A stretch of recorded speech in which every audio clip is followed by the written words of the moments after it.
Hello, everyone. Welcome to another episode of Behind the Screen. I am your host, Jason Azevedo, as usual. This week, we have a very special guest with us, a longtime friend of RealmSmith and myself, Vee the Crafting Muse. Woo! How are you? Hello. Good. How are you? So good. So good. So good. Before we start, I want to thank WhizKids, our normal and ongoing and supporters of many, many years, and our sponsors for tonight, which is why we're here to talk to you about a lot of wonderful things that they're doing over on that side of the border from us, who are here in Toronto, of course. But so for the first half hour or so, we'll go through your experiences, not only as a DM, but also as a crafter, and about what you're doing at WhizKids and all that wonderful stuff. And then the second half hour or so, around 8:30, we'll open it up to questions from our community. And we have everyone just gearing up to do that. So if you folks have a question for Vee, we're going to focus on questions for her or questions regarding what WhizKids is doing and the Warlock tiles. So if you want to ask a question, all caps question, and then Shad will put it in my Discord for me, and I can read all the questions as they come in. That would be great. So first of all, how the heck are you, buddy, during all of this craziness? Well, you know, when you work for something that is geared for home entertainment, you suddenly get very busy when everyone's stuck at home. So true, right? Yeah. It's kind of a good problem to have, I guess, and a bit of silver lining, I guess, while a lot of the world is going through what they're going through. For us to be able to still do what we do and do what we love is important. Yeah. And it's also helping keep the community connected together, even though, everyone's divided and apart in their own little huts. We are able to still keep communication going with each other, which I think is fantastic. So true. So true. So first off, a lot of people know you as the Crafting Muse. Yes. That's how we met initially. If you want to give us kind of a bit of a history of what you've done, where you've been, for those that have been under rocks, I know a lot of people are talking about you and saying that they're huge fans. So if you could just give me a bit of a background. So basically, it all started as a complete and utter lark in terms of getting the YouTube channel going. I used to be a teacher, high school English for sophomore and seniors. I loved my sophomores. I know, I'm weird. But it was one of those things where I had been out of the teaching industry for a while because staying at home with my kids. And when I started crafting stuff for the tabletop games at home, there was, at that time, it was DM Scotty's Facebook group where everyone was going in and sharing stuff. And I started sharing some things, and someone asked me a question you should never ask a teacher. Can you teach me how to do that? So I sat down with my janky laptop, not even kidding. It's a kind of like flips its screen. I still have it. Yeah. I flipped it around so the screen would angle down at the table, and I recorded myself that way. Very first video was recorded with my laptop screen. Crazy, right? Yeah. And it just kind of snowballed from there. I started sharing more and more techniques and tricks and things like that because I have an art background. I grew up in a household where I was holding a glue gun, I want to say at like 7 or 8 years old. So it was all tools that I already knew how to use and had been using. And it was fun sharing stuff I had learned throughout the years. Yeah. Honestly. And having the education background, it's like, oh, okay, so this is a lesson plan visually done. Yep. And that's kind of how the channel kept going and growing. And then it parlayed into being a DM, which was an absolute riot because that was something I had dug my heels on for like the longest time. People were like, when are you going to DM? Never. I am a stubborn mule. I was not doing it. No, you can't make me do it. Yeah. And then Nerd Arcus Dave messaged me. He goes, how do you want to, DM? Would you like to DM in a castle in England? Oh, crap. Yeah, here we go, right? Yeah. And now here we are, where I do the crafting and the mini painting and the DMing. So, hey. That's amazing.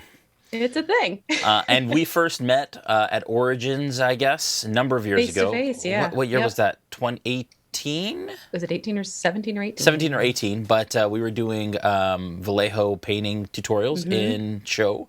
And I think that's probably the same show that you met the WhizKids folks. It was, yep. Wow, so crazy, eh? That was Origins turned out to be pretty significant that year. Yeah, I'd say. I've had a lot of friends back then. I'm like, that was pivotal. Yeah, absolutely. So let's talk about WhizKids. And so you were doing the Crafty Muse thing for a long time. Yes. The channel is still going. It's sort of on a slight hiatus because I'm actually still recording videos and stuff. It's just over on the WhizKids YouTube channel. Right. So my channel's kind of there for when I have time to jump in and do a live stream and just touch base with everyone. But like I said, it's a little bit nutty right now. So I haven't really had the time to do that, though. Maybe this Friday I could. I might swing one this Friday. We'll see. You heard it here, folks. You heard it here first. Friday, there might be a live stream. But no, I'm still super active, especially on Twitter. Like you can catch me every single day, and I love interacting and talking with people. So that's awesome. At me there for sure. That's awesome. Okay, so WhizKids, you started with them. How long has it been now? Well, let's see. I officially started working with them in February. Nice. But I have worked with them for things on the channel for quite a while now. They'd send me minis and stuff to paint and everything like that. So we already had a great working relationship, which obviously helped. Yeah.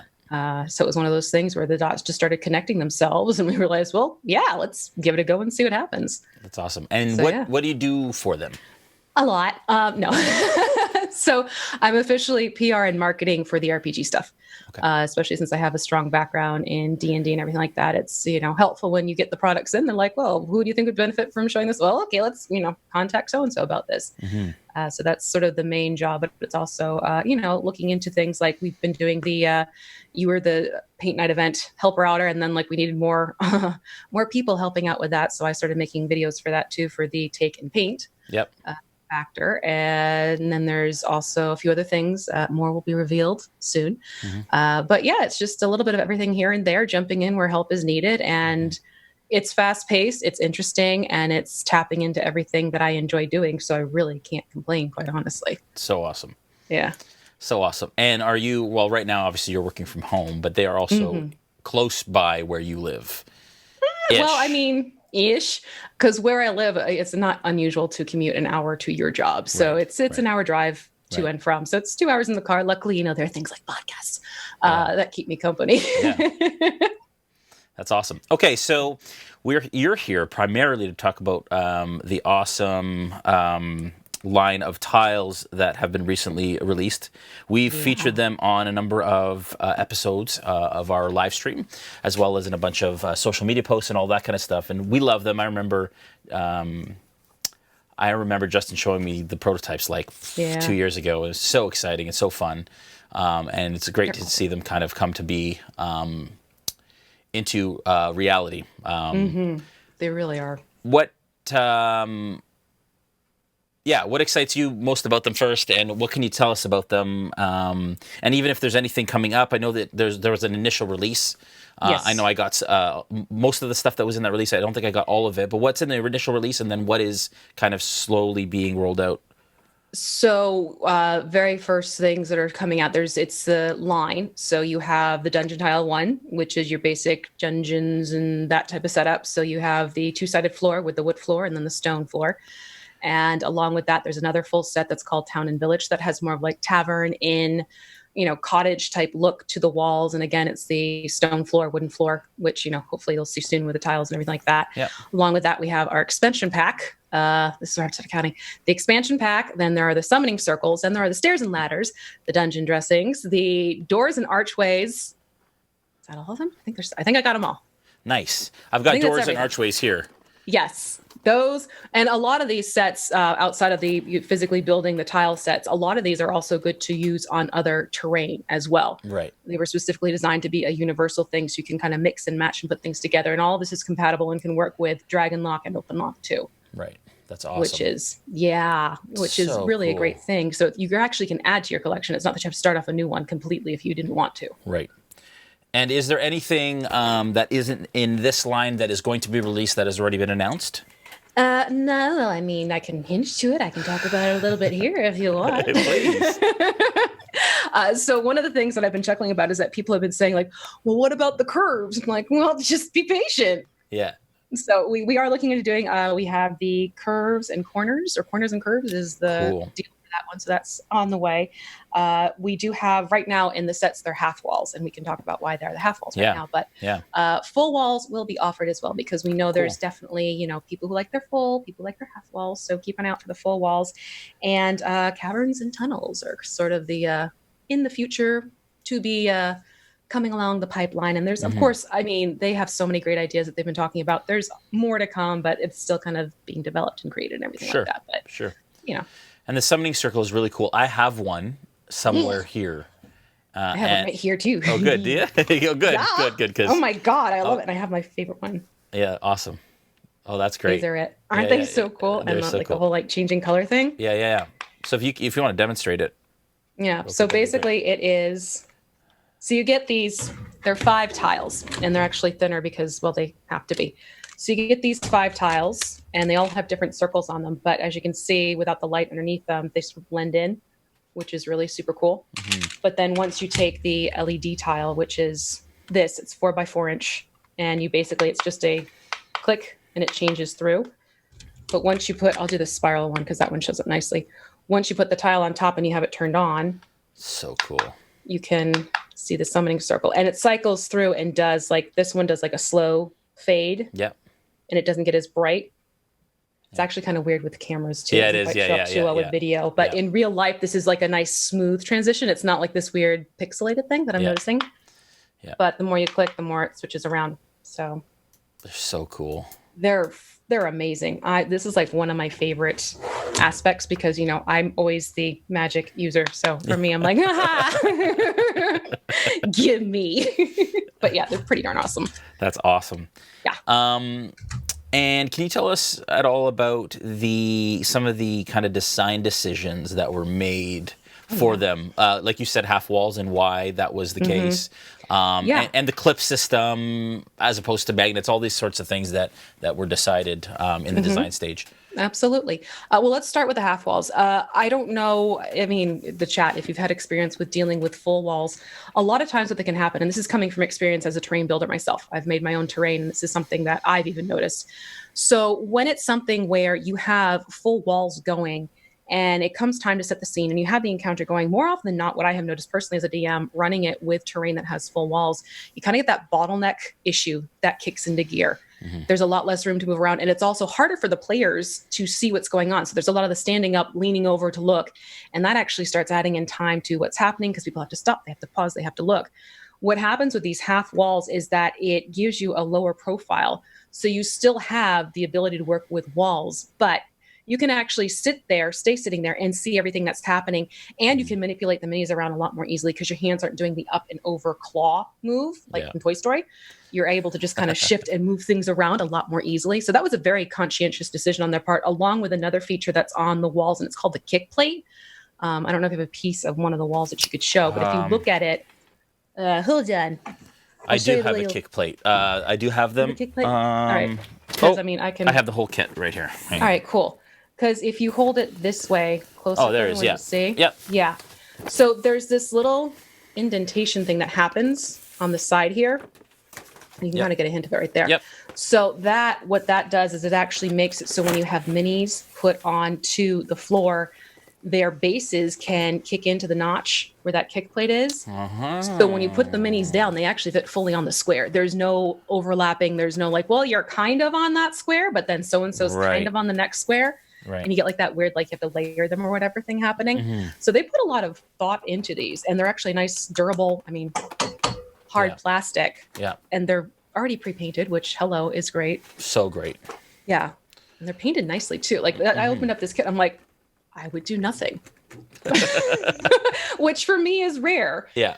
I'm always the one where I'm like I'll go and I'll just add a little touch more. But no, the half walls were one of the first things I was like, oh, that was a really smart move on their part. And then the whole factor of, I was getting asked a lot about the whole magnet thing. And first of all, magnets, yes, they're fantastic. They're wonderful. They're great. They also weigh a lot when you start putting them into things, which people don't realize. It's like, yes, here and there you can do so much. And I've used magnets too in my own terrain creation, but it actually gets pretty darn expensive. Yeah. And the great thing about this set is that the dungeon tiles and the town and village, they're both $100 each. Everything else is $50. So it's actually quite an affordable startup to get things going when it comes to terrain, because you could spend getting this full set and still not go anywhere near to what you have to spend on some other terrain pieces.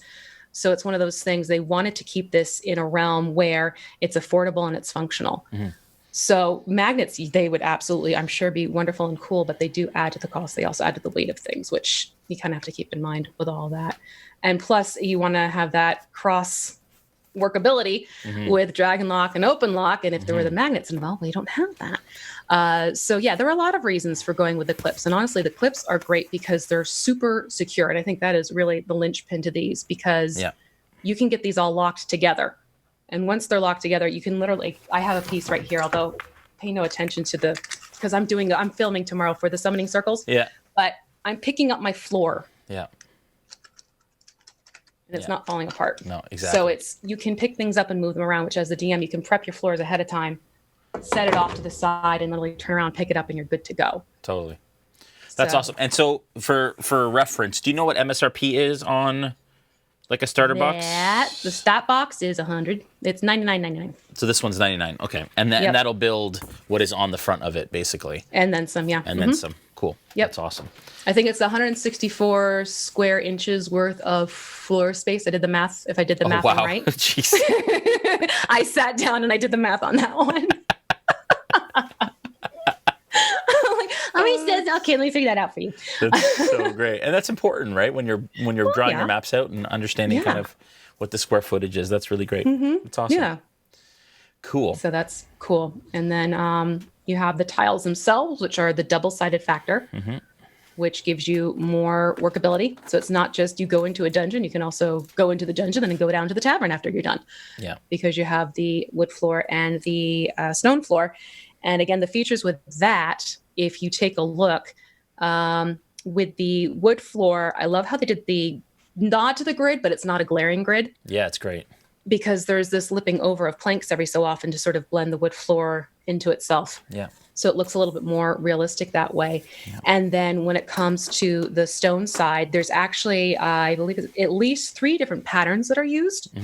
So that when it comes time to clipping all these pieces together, you don't start matrixing and seeing the patterns develop as you link these squares together with each other. Right. So it gives you more variety and more randomness to the layout, which again, they put a lot of thought into many of these details. That is without question. Yeah. And I mean, that's something that I've always loved about Justin specifically and WhizKids as a whole is their attention to detail. Even when it comes to scale. And all of that sort of thing. They're really thinking outside the box and finding ways to really evolve the miniature world, which is always really awesome and great. That's awesome. And I know that a lot of people are excited about the Warlock tiles. They can get them now, right? They are available? They are available for pre-order now. Release, we're targeting for July 2020. Okay. So get the pre-orders in. You can check with your friendly local game store first. Place your pre-order with them. If you don't have a friendly local game store, you can check online. If you go to WhizKids.com, you can check out our Warlock page, and we have links there for you to start filtering through and get yourselves ready for the pre-orders. That's awesome. Really, really great. And then past the tiles are incredible, and I think they're going to do incredibly well. What else is up and coming from release, as far as releases go from WhizKids? We have some, I can't go into too many details. We just had the Pathfinder City of Lost Omens. That one is available for pre-order. And oh my God, the 2 dragons are stunning. I saw them on Friday and grabby hands activated. Yeah. So that's a grouping that I'm really excited to have come out and people get their hands on because the details are just phenomenal, really great looking. What else do we have going on? There's a couple of things I can't quite mention yet, but they're going to come up soon. So keep your ears open for that one. And it's just, there's a lot of, I'm trying to think of what I can actually like. I know, me too. Right I do this constantly. Oh, shoot. Can I talk about that one? Let's just say that there be dragons. There'd be lots of dragons for sure. That's exciting. That are on the way. And I'm just like, about it. Yeah. So good. And what wave... there was a wave that just released or is about to release for Unpainted. Wave. Well, that's kind of like the catch-22 because we had Wave 11 that was just coming out with the Unpainted miniature line. Yeah. But then COVID happened. Yeah. And unfortunately, we had like a split release on that one. So that one's coming back out around. Hopefully we'll get more out soon. Right. And then that leaves us Wave 12 is the next one coming down the pipeline. Yeah. Awesome. Yeah. And again, just awesome miniatures, and we love them here at RealmSmith and paint them every week. Shocker. And continue to. Yeah, exactly. Awesome. Anything else from WhizKids you'd like to talk about before we get into questions? Definitely make sure that you go to the website and check out the Take and Paint page right now, because there are a lot of friendly local game stores who are trying to do stream paint events so that people can stay at home and paint from the safety of their own home. Yeah. But you can still sort of have that community feel and then share what you have going on with each other using the hashtag WKTakeLetterAndPaint on your socials.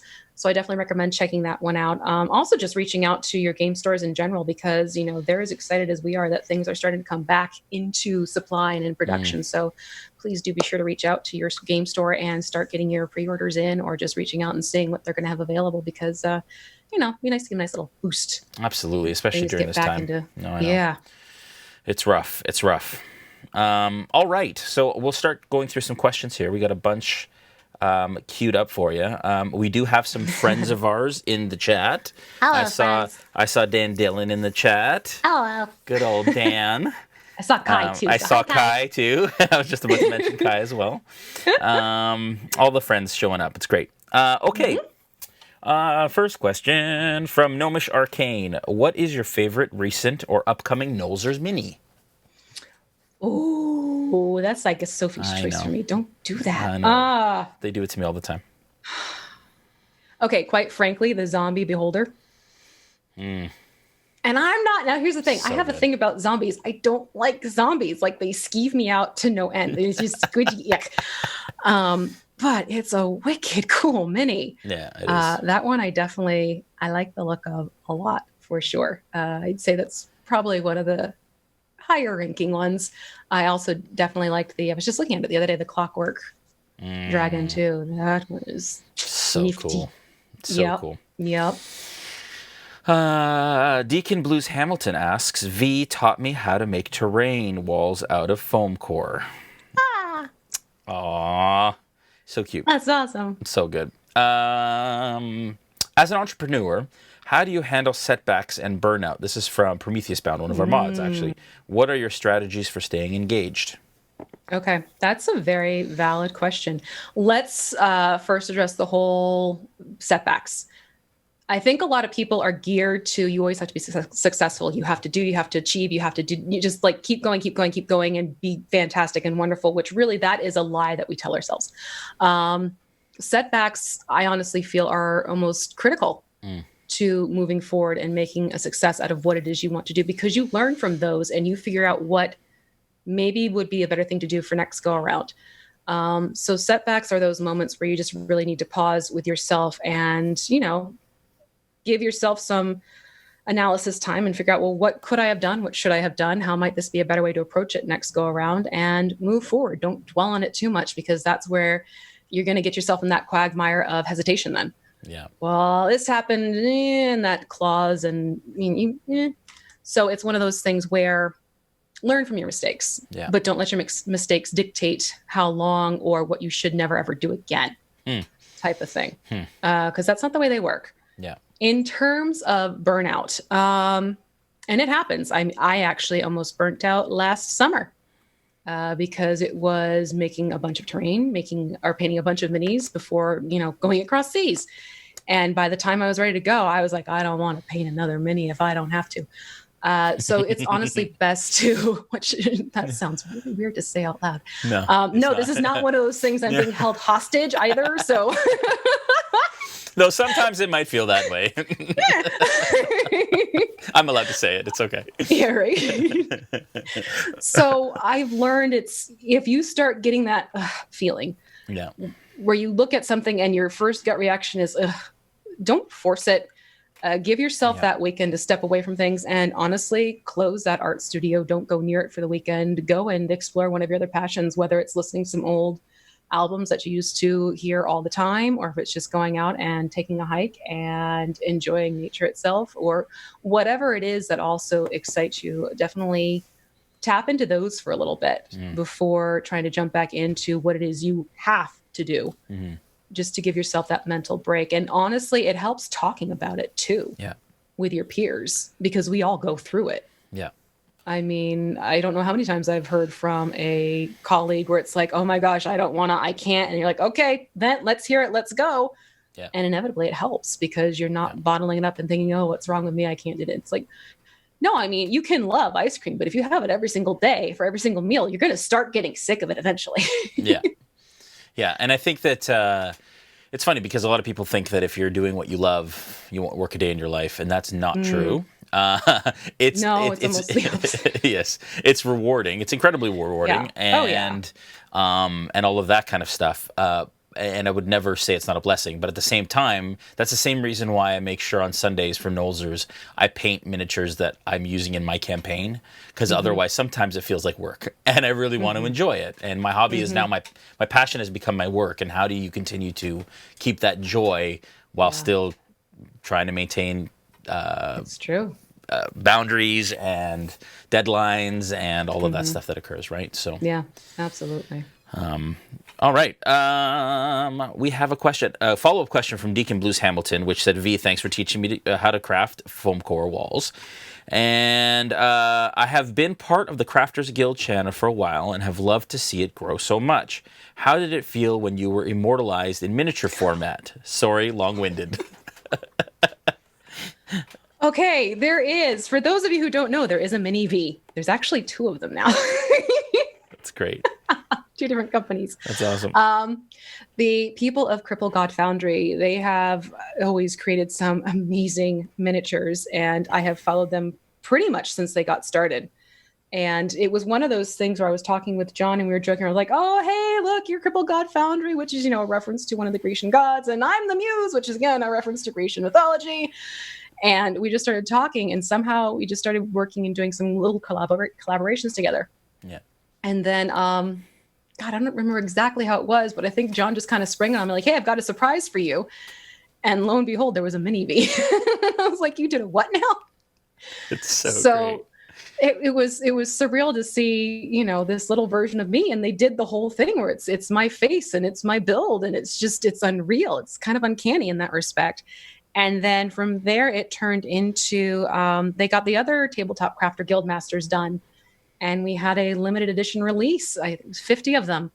So there are, I'm trying to think of the official count. I think there's like 62 mini Vs floating around out there, along with mini Scotties and Gareths and Jeremys and Bills.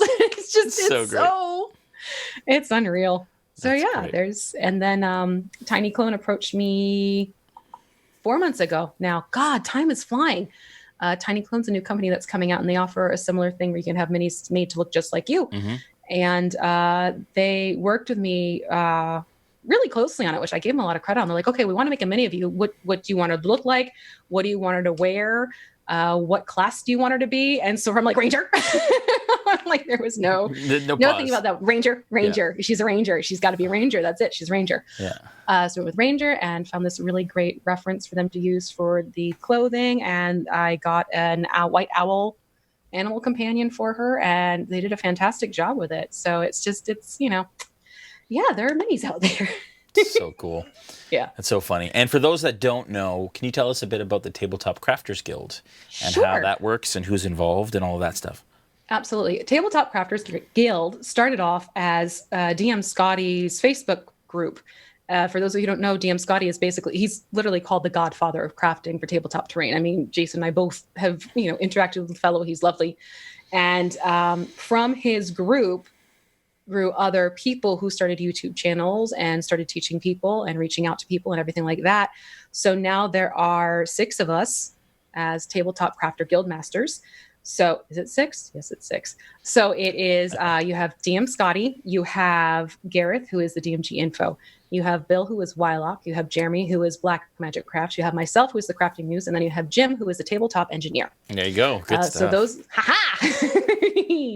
So you have all 6 of us, and we all do various things to keep the tabletop crafting community going. A lot of mine now is more sort of acting as liaison in terms of like, okay, we have this going. Let's, see what the crafting world is doing. What's kind of getting them excited and stuff like that. which honestly I think is kind of a cool position to be in. And you still have the others, they're producing their content and they're sharing and everything like that. And not recently, because it's, gosh, almost over 8 months now, we had the whole get together at Mace where all of us got together and finally got to meet face to face, which was wonderful. And we got to meet with a lot of people who were fans of the channel and fans of the page. And I think we have 33,000 some odd people in the group now. And I remember it being like, God, 5,000. That's incredible. I think it was when I had joined. Yeah, that's incredible. So yeah, it's grown and it just keeps going and going and going. It's great. Yeah, DM Scotty's just such a wonderful dude. Just having been able to paint with him on a number of occasions, and then also play through one of his one shots at. Oh my God! That's what was trip. it? Was it PAX or was it Origins? I think it was PAX. No, it must have been Origins. No, I think it was Origins. I don't think he's done PAX yet. And then he did like a Survive the Night game for me and my buddies, and it was insane. It was so fun. They're fun. I've played a few of his games, and we actually fought in like maniacal teddy bears in the last one, Jeremy, Gareth, and I, and that was just unreal. That's so great. Yeah, and Jeremy's the reason I started a crafting channel. I just loved what he did, and he really elevated I think the kind of the production value side of things, and like it was kind of got me into it. So I owe all those guys a debt of gratitude, even though I don't craft as much anymore. Isn't that ironic? Isn't that hilarious? But anyways, I don't know. It is what it is. Okay, another question from Synaptic Fire. Says, V, are you looking forward to any con coming up, provided that everything is healthy and everything? There are a couple of cons that are just always going to be near and dear to me. We'll see what happens. Fingers crossed. I really hope that PAX Unplug is happening. We shall see, because that for me, that's my con. Yeah. That is the one I love to go to. The vibe there is just incredible. A lot of my friends are able to go. So for me, it's just a major family reunion time, and just getting to see people and like, the hugs and the stopping in the hallway and talking to everyone. That's definitely one of the cons that for me, it's just like, yes, please, more. D&D in a castle for me is a con. And that unfortunately they've had to postpone for this year. So I'm missing that already. It was one of those things where the DMs were all kind of messaging each other like, not happy about this one, but hoping we can have that happen again for next year. They are making plans. And then what other one? Gen Con. Surprisingly, I thought Gen Con was fantastic. I know it's huge and I know it's massive. Yeah. But that's another one it's going to be always and forever on my list of I want to make sure I get to that one. Yeah, each for and sure. every year. Yeah. Is there one that you haven't been to that you'd like to be at? I wanted to go to ECCC, and I did go out to Seattle, but that was like literally as things are starting to come to a close. So I'd like to go, and that's happening, and all my friends are there, and we can hang out and do all the good things together. Yeah. Instead of hoping I can get a flight home. Yeah, I bet. Yeah. Oh, crazy times. Yeah, I was coming back from Gamma when literally the border was shutting down. We had 24 hours to get back. And it was just unreal. And it happened so quickly, because I remember flying out and people were like, oh, well, you should be okay as long as you XYZ. And then by the time it was like Sunday night, I'm like, my flight's still good. Okay. Yeah. Yep. So nuts. All right. Jax75 says, how long does it take a mini to be produced from initial design to being available for purchase at a local game store? A chunk of time, believe it or not. It's not something where it's, you think about it for a month and then it happens, because you have to do things like you have the initial design and then you have to go back and tweak a few things, make sure it gets approved by the company who, it's licensed to, and then go back to the drawing board, fix whatever needs to be fixed. And then you send things out to get tested and come back over. And I'd say about a year and a half-ish seems to be the general timeline based upon what I'm seeing from working at WhizKids now. It takes some time and it takes some thought. It's not a snap your fingers and there you go. Yeah. It's a very different process. And then, it's always, there's so many moving parts, right? All right, Mr. Carrot asks, is there one material you have ever tried on a project and refused to go near again? That's a good one. That is a good one. Yeah. Let me think here. What have I refused to actually ever touch again? A paper mache. Believe it or not, I'm not nuts about trying to use paper mache. Yeah. It was one of those things where it just didn't quite take as I had wanted it to. And it was the waiting and it was too finicky. For me, it was just too finicky. I don't think I'd ever use paper mache for terrain. I know a lot of people do, and with success, and more power to you. Yay, hooray, that's awesome. I definitely gravitate towards the foam core and cardboard, and I make trash look pretty. Is really Yeah. those are my supplies. It's like all the found items and things I just have kind of lying around. The only time I ever used paper mache for a project was a balloon for an airship. That makes sense. I think that was the only time, because literally it was a balloon, and I was like, I need it to be a balloon. You need a balloon. So, you need a balloon. What are you gonna do, right? This is how you get a balloon, everyone. You make a balloon. A comment from Synaptic Fire, ECCC got moved. That's a lot of C's. Got moved to August this year, they're saying. Yeah, it did, but it's still kind of in that questionable window. Yeah, it sure is. Yeah. It sure is. I did see some stuff for Origins Online from you, did I not? Yes. Announced today? Rewind. So it was one of those things where we were asked if we would participate, and so there's going to be a couple things that WhizKids is doing for Origins Online, and it's being handled in a way where if you register, you'll get access and kind of pick and choose what you want to do as an attendee of the event. And one of the things we're offering through our YouTube channel through a live stream is that Mark Muir and I are going to be painting a gold wormling in their treasure pile, and it's going to be sort of a paint along and Q&A with Mark Muir. Oh, that's awesome. Yeah, he's a sweetheart. He agreed to it, and he's I'm very much looking forward to it. And good. Yeah, so should be a lot of fun. Oh, that's so fun. Roman Wolf 007 asks, mysterious. What is the method of choosing which models will be produced? Honestly, I am not privy to that information as of yet. So I don't know. I'm sure a lot of it stems from, they get together again with the companies that they're working with and deciding from a list what in that list is going to be the best to focus on and go from there. I actually have some insight into that. I actually helped Justin out with a couple of waves. Well, then there you go. But I didn't want to. But yeah, no. It really has to do with popularity. It has to do with things they haven't done before. Ways to kind of fill that line out so that they're filling gaps that exist. And also with releases is a big thing. So whatever D&D is releasing, and all of that sort of thing, they tend to coordinate a lot on that side. So there's again a lot of moving pieces, and you can tell looking back at waves, even though they didn't do a Curse of Strahd wave, one of the waves has a lot of Curse of Strahd creatures that are in the book, and I get it now. I see. Wait a minute. Yeah. I see what you're doing there. Inked in Ignorance, friend of all ours, says, what's the next new mini you can leak a spoiler about? It has wings. It has wings. How's that? It's good. That'll do. It has wings. We'll stick with that one. That's good. You're not talking about the one that they showed at Gamma, are you? The pre-painted one? Maybe. Because there's been pictures that have gone around already, and I've talked about it, and lots of people have talked about it. But, yeah, okay. We'll leave it. Let's just say patience is a virtue. You don't have to wait too much longer. Okay, fair enough. Give it about a week and how many days? 4 days? Oh, really? Okay, good. Cool. Yeah. Okay, good. Yeah. Awesome.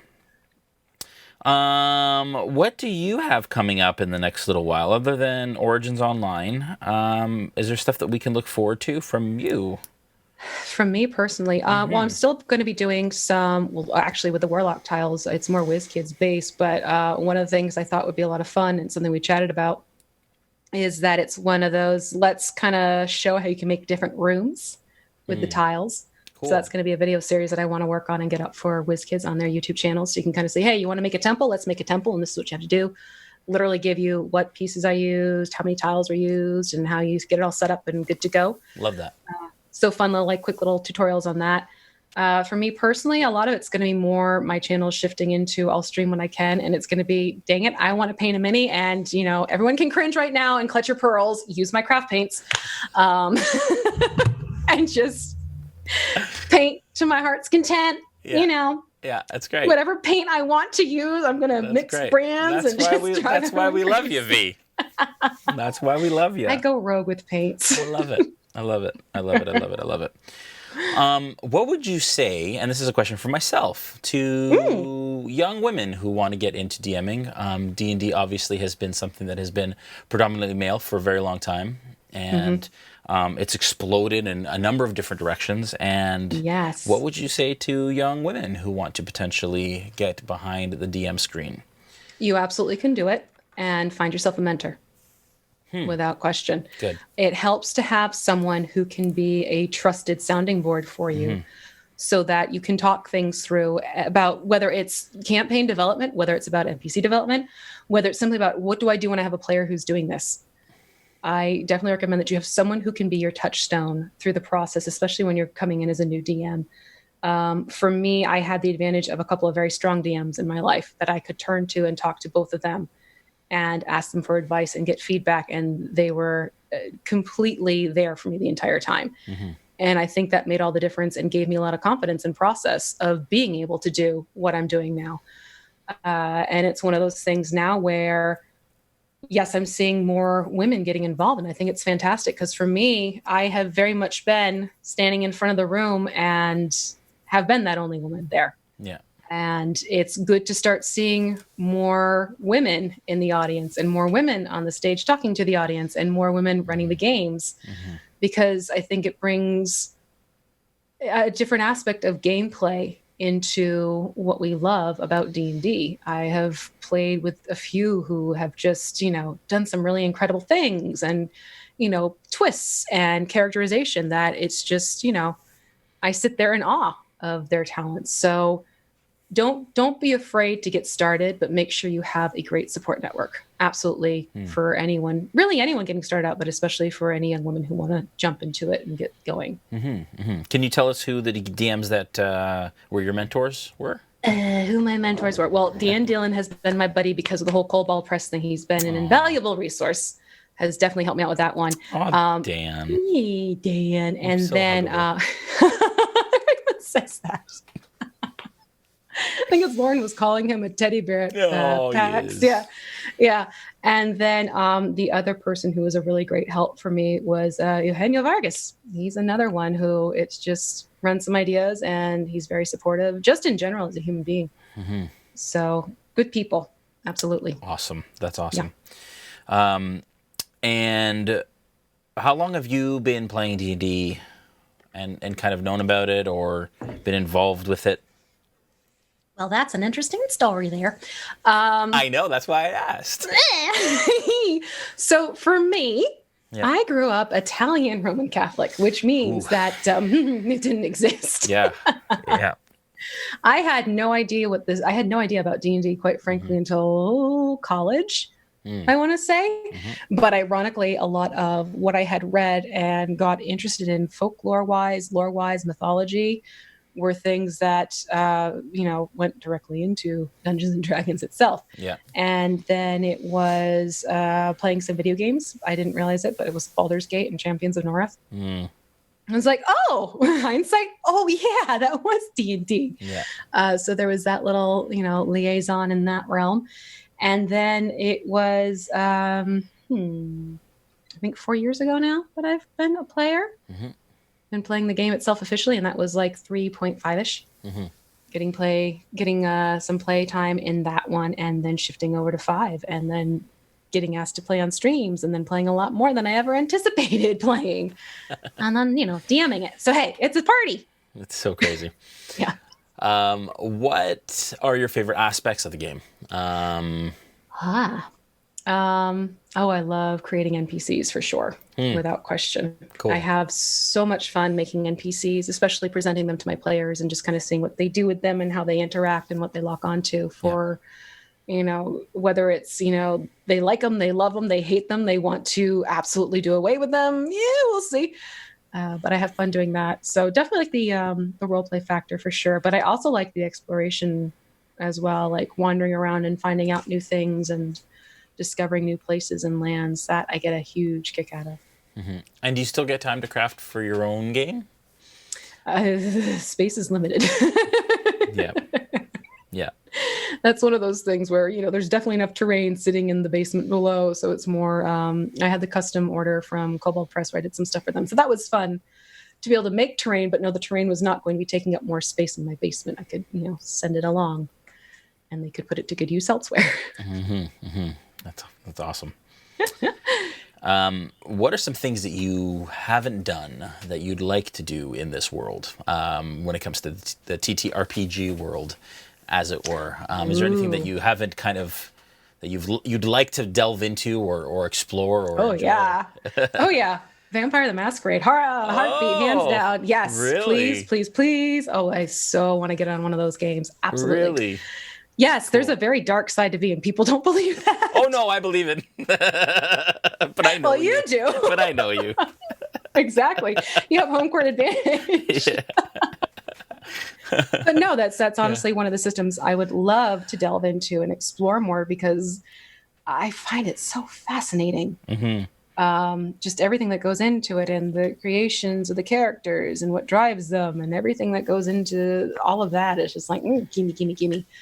Definitely would like to do that one. And I've dabbled in a couple others. Runehammer, right? Yeah. What was the system called? It was like a whole bunch of the index cards. That was fun. Those were cool to try out. I very much appreciated the streamline and how that all works together. So that was a good one. Cipher system, pretty cool. Yep. Thought that was interesting. But Vampire the Masquerade, that's definitely one that, I'd love to try out. Time permitting. And we still need to get you in as an NPC for us at some point in our stream. That'd be great. We should definitely do that. And if you like vampires, we're launching Strahd again in July. So maybe we'll have you back. I have played Lady Vaxer. Have you? I have, yes. In a friend's game. She was fun to play. Holy hell, I loved it. We might get you back in for her. Ooh. I wouldn't mind. Hope my players aren't watching. Right? Stop watching. No, you're done. Wilkinen asks, Vampire the Masquerade one-shot coming soon? Question Perhaps. Mark? Maybe. I don't. You should just do one. See. You should just do one. Can't you just do one? I have all the time in the world. I absolutely should just do one. Like, I have the book literally sitting downstairs. Oh, do you really? Oh, yeah, I do. Have you read it? I literally have the book. I think the first 10 pages. Yeah. I do watch Ali by Night. Like, that's one of my love to watch streams. Right. But they're done right now. I did see Mini Terrain Domain in the chat. They said hi. Hi, Jake. I know that you do a lot of stuff with Jake. Do you have any live streams coming up soon? Yes. Thursday, Dawnbringers. And I love that game. That one's a lot of fun. Fantastic players. Jake is DM. And it is myself. It is DM Scotty. He plays Griffith. And then you have Ted from Nerdarchy. He plays Thorgarn. And you have Dan Dillon, who plays Drown. And there is M. They play Fig. And there is Jeremy, who not Black Magicraft Jeremy from Erasmus Expeditions. Yeah. He plays Talmud. And it's chaos in a bottle, but it's absolutely hysterical. I've watched a couple episodes, and it was fun to watch. Honestly, it's like one of my favorite PCs that I play. Yeah. And that it can't trail. She's a very mouthy bard. Is she? Oh, she very much is. She's very sarcastic. She very much will just, start running her mouth, and God help us all. Mm-hmm. I've heard bard and I've heard ranger from you. Yes, she's actually both. Oh, is she really? Is she multi-class? It's actually a really good blend. I'm not kidding. She can do. It's a very sweet blend. I may fall back on that one more often because holy hell, she's got a passive perception of 20. Oh wow. Yeah. What level is she? 10. 10. So is it 5 and 5 multi-class, or is it? What's the break? It is 7 bard, 3 ranger. 7 bard. Okay, so bard first. Interesting. Yeah, bard first. Yeah. Huh. Yep, and her inspiration is sarcasm. That's great. Mm-hmm. Do you remember who? I will sing, but yeah, I will absolutely for bardic inspiration. She's like, "Oh, very good. How about you try that again? But this time do a little bit better." That's good. That's great. Do you remember who? And you've only been playing 4 years, you said, right? Like hardcore 4 years. Mm-hmm. Who's your first character? Gwendolyn Lightfoot. Oh, Gwendolyn Lightfoot. Tell us about Gwendolyn. Yes, she was a gnome druid. She Yeah. had an animal companion, a big black panther named Panther. That was my youngest. Okay. What's the panther's name, honey? Panther. Okay. Okay. But I loved playing her. She was a joy to bring to life, because it was like, okay, and she hops on Panther and she goes galloping down and casting all these, because this is like 3.5, so she's casting all these spells and doing all this damage, and it was just it was so much fun. So That's great. she was my very first PC. And that was a home game, family game? Mm-hmm. Home game. Yep. That's so fun. Yep. And my first stream one was Morganite. And that was with a mini campaign that Bill Wylock had pulled together. And she was a fighter. Or no, she wasn't. Was she a fighter or was she a ranger? One of the two. But she was another fun one to play. That's great. Yeah. What are some creative ways that you've found to include your children in the hobby? Let them see what you're doing and play games with them, quite frankly. Yeah. Both have now officially DM'd games. Good. The youngest one is 9. Really, eh? Wow, that's great. Yeah. Goblin Kate, she came out a day early for my birthday party weekend, and my youngest sat down with her, and the two of them did a one-on-one campaign, something about a cat and other things, and she was sitting there and he was making her roll dice, and it was this story that unfolded, and they're on pause right now, and next time we can get back together, they're going to pick right back up with it. Oh, that's the older great. one has he's DM'd, and he's actually made up 3 of his own games with their own dice system and everything. So they've embraced it. They very much, from watching my doing what I'm doing and having a passion for it, it's bled over into their lives, which I have no complaints about whatsoever. That's so good. Yeah. That's so great. When they take an interest. I mean, my daughter's 16, and she's more into TikTok and Outer Banks than 16. anything. Oh my God. Yeah, I know, right? Oh. So she used to play D&D with me, but yeah, she's past that stage. My son is very much into it. Ethan, when you've met him, and he's just a great little guy, but he's really into painting, and in fact is now like a commission painter, and he's doing commissions for people, Nice. which is crazy at 13 years old. So hey, I mean, it's awesome. Why not? All right, Redbeard76 asks, have you all tried Council of Worms? I know it was 2nd edition. I have not. New. No. That is a new. No, can't that is say a no as for I both have. of us. But I will look into it now. Yeah, I'm intrigued. The Council of Worms. Worms. Wyrm, so WYRMS. Jack75 asks, how do you get your kids to drop the devices and play a TTRPG? Which is kind of what we touched on, but I guess the device thing is something else. Yeah, it's put the games away, and we're going downstairs and we're going to play another game. Yeah, cool. Honestly, it's one of those things, in all seriousness, if you want to get them interested in getting into tabletop games, make it something that they're interested in. Yeah. So it doesn't necessarily have to be, hey, it's, Dungeons and Dragons, and there are dragons and there are paladins and stuff. You could spin it. Yeah. Give them content that they want to relate to and they want to get into. It's like, hey, there's no reason why your paladin can't be Superman. Things like that. Totally. Just make it so it's something I get to be a superhero. Cool. Yeah. Yeah. And I think that's the truth for adults as well. When you have adults around the game, around the table, and as long as you are cognizant of what their needs are at the table and what they're looking for, you can make it work. Yeah, absolutely. And I mean, we have all kinds of different players around our table, and all with different levels of interest in the fantasy RPG kind of world. But some are there for the role play, some are there for the camaraderie, some are there for the hardcore D&D. Kill the bad guy. Kill the bad guy, all that kind of stuff, right? So, yeah. Yep. Okay, one last question here, and then we'll wrap it up. Do you favor? This is from Leah. Do you favor pre-made worlds or homebrewed? That's sort of I enjoy reading through pre-made material, but then sort of cherry picking what I want from it and creating my own thing from that, because I find that gives it sort of this ability for everyone to connect to the world, because like there's some references people, oh yeah, I remember hearing about that one or that type of thing. but then making it my own in its own way. I definitely sort of blend the two together. Definitely stronger homebrew end of things, but I do like reading through modules and seeing what's in them to see what can be applied to what I'm doing. Yeah. Yeah. Plagiarizing in D&D is encouraged. Take what you love, take what you need, and apply it to your game and have fun with it. And I mean, everybody will say the same thing, that is okay to do. All right. Thank you so much for joining us tonight. It's been so great. Welcome. Can you give us all of your socials and where they can check you out and all that stuff? Okay. So you can find me on my socials as The Crafting Muse pretty much everywhere except for Instagram. You have to put in the dashes. So for me, it is Twitter, Facebook, Instagram, YouTube channel, obviously.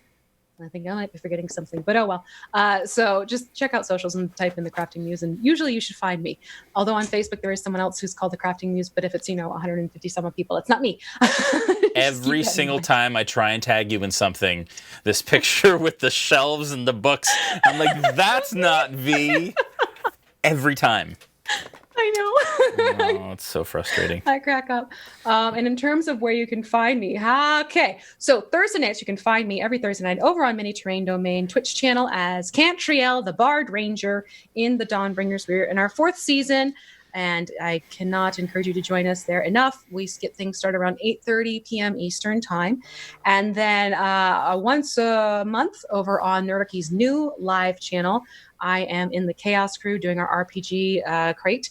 And that is a game that happens. And so I think in like 3 weeks, we'll be doing another game for that one. Cool. You can find me there. Where else can you find me? Every other Sunday, you'll find me on Kobold Press as DM doing The Last Heir, which is a Tales of the Old Margrave inspired campaign with some fantastically talented players. And then every Monday, you can find me in the podcast Dark Fortunes, which is a Humblewood inspired, again, D&D 5e setup where I play Shona Katir. She is the pirate captain of a very motley crew of players as well. I think that's it. So not much going on, really. No, not at all. Tons of free time. No.